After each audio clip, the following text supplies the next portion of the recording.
Alam mo ba na merong bagong pasyalan dito sa MOA Seaside? Perfect ito pasyalan ng buong pamilya, buong tropa, mga magjowa, at tiyak na magugustuhan nyo ito lalo na ng mga bata.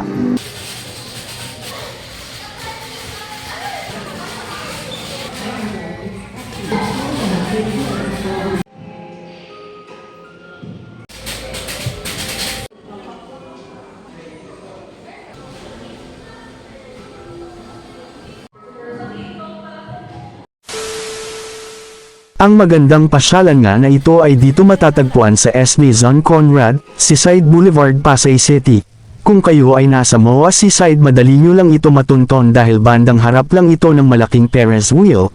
Tawid lang kayo pa kabila sa Conrad Building, at hanapin ang entrance ng SB Zone at Conrad. Pagpasok mo sa entrance, diretso lang lakad nyo at pag makita nyo tong swan display, nasa harap lang nito ang Space and Time Cube. Makikita nyo kaagad ito. Entrance pa lang talagang napakaganda ng attraction display. Dito nga ay makikita nyo agad na maraming nakapila lalo na kapag weekend.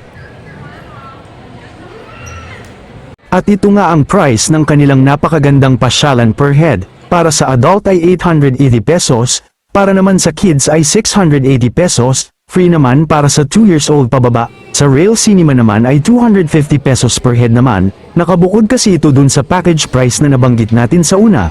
Pero naka-promo po sila ngayon, kapag mag-follow ka lang sa kanilang Facebook page ay libre na ang ticket mo para sa Rail Cinema. Dito nga ay ma-enjoy mo ang 20 attraction na meron dito. Open nga itong Space and Time Cube, alas 10 ng umaga hanggang alas 10 ng gabi, Lunes hanggang Linggo.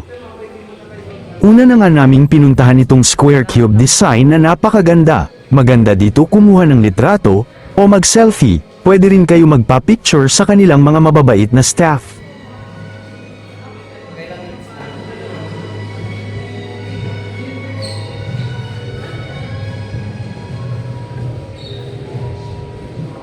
Pangalawa naman naming pinuntahan ay ang Wandering Planet. Sobrang nakakamangha dito dahil kasama mo na parang lumulutang ang iba-iba at makukulay na planeta.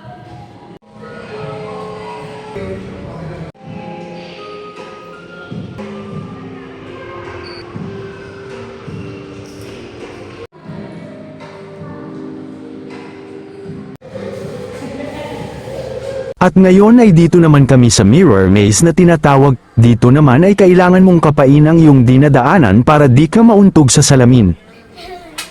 Dito ang labasan. Baka maligaw na kayo. Dito ka na. So dito naman guys, kailangan kapain mo yung ano, para di ka mabangga sa salamin. So kakapain mo siya. Meron din ditong Crystal Metrics, maganda ito for photography. Medyo nakakahilo lang talaga dito.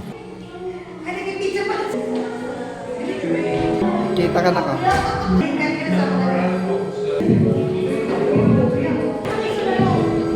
At sunod naming pinuntahan ay ang dance cubes kung gusto mo ma-exercise sa pagtalon-talon o pagtatakbo. Kailangan nasa green ka. Meron din silang underwater pool, tila Aquaman ang datingan. Pero syempre background lang yon at makakahinga ka sa ilalim. So ayan guys, para mapagana yung ganitong kuha, kailangan paggalawin yung tubig. Ayan. At kung kayo naman ay napagod sa paglilibot ay pwede muna kayo dito magpahinga at umupo sa tila mabilis na tumatakbong train o sasakyan. At pumunta rin kami dito sa parang net house, kung saan napakaraming night background effects na pwedeng pagpilian. Aantayin mo lang at maghintay ka sa background na gusto mo. At sa mga gusto ng kakaibang experience ay meron din sila ditong upside down stairs, upside down world, at ang kailangan mo lang dito ay maging magaling sa posing at camera angle. Pwede kayo magpaturo o magpakuha sa mga staff para di kayo magaya sa akin, di ko masyado nakuha. At ang pinaka nagustuhan ko dito ay ang kanilang Space and Time Tunnel. Dito naman ay para kang namamasyal sa ibang mundo, lugar o ibang planeta. Sa dami ng effects ay talagang nakakamangha tingnan. Dito naman ay para sa mga first time ay talagang mahihilo ka o feeling mo matutumba ka, depende sa effects na magpapakita.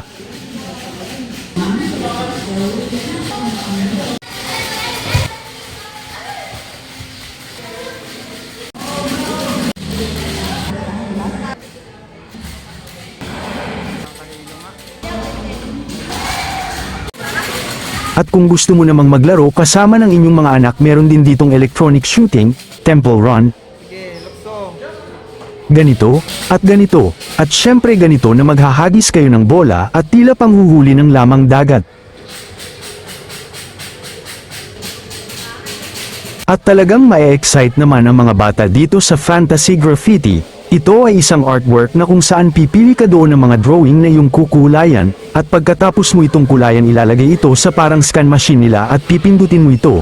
Ngayon ay mapapanood mo sa screen ang iyong kinulayan, di ba ang astig? At ang last na aming pinuntahan ay ang Rail Cinema. Dito ay i-present mo lang ang iyong ticket, dito naman ay ang pakiramdam mo tila nakasakay ka sa isang bangka o spaceship, at talagang ma-feel mo na ikaw ay andoon sa scene ng isang palabas. Dito ay may iba-ibang trail ng movie ang mapapanood, sa time kasi namin ito ang movie na naka-play. Hanggang dito na lang, at sa mga nagustuhan itong ating vlog, paki-share naman po. Salamat!